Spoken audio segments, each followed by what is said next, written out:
We've all been there.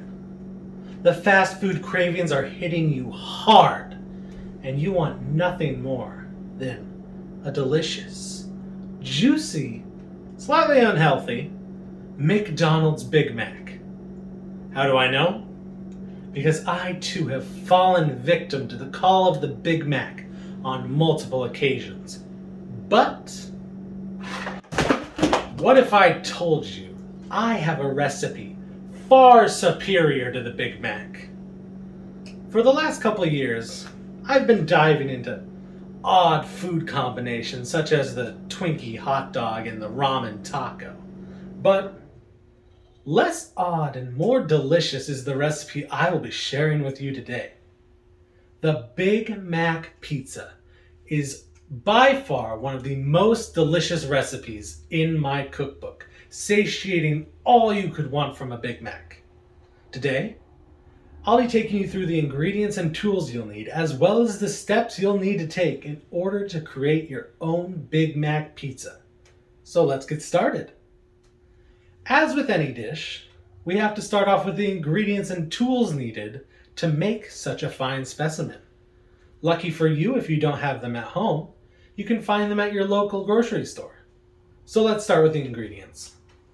To start off, you'll need 1 pound of ground beef, 1/4 cup of mayonnaise, 3/4 cup of Thousand Island dressing, 1/3 cup of sliced dill pickles, 1/2 cup of diced yellow onions, 1/2 teaspoon of salt, as well as 1/2 teaspoon of pepper, 1 can of Pillsbury pizza crust, 2 cups of shredded cheddar cheese, and finally, 1 cup of shredded iceberg lettuce. Just as important as the ingredients, though, are the tools. So let's look at what we need for that. To start off, you'll need a spatula or wooden spoon, a large frying pan or sauté pan, which I will be using, a lid for said pan, a 10 by 15 inch baking sheet, a knife to cut your pizza, measuring spoons and measuring cups, a burner, whether it's stovetop or an electric countertop, it doesn't matter, and finally, an oven. Now that we know the ingredients and tools, let's jump right into cooking it. Lucky for you, only a few steps stand between you and the deliciousness that is a Big Mac pizza. To start off, turn your oven to 400 degrees Fahrenheit. Next, place your beef into your pan and put it on your burner, turning it to a medium-high heat. Once the meat is brown, take the pan off the burner and cover loosely with your lid as you drain the grease into whatever receptacle you pour your used grease into. After that, we add the mayonnaise, the Thousand Island dressing, the pickles, the onions, and the salt and pepper into the pan.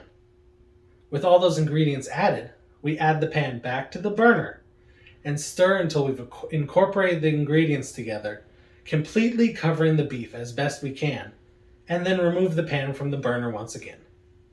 After that, we move on to the 10 by 15 baking sheet, which we coat in a cooking spray or whatever you use to make sure your food doesn't stick.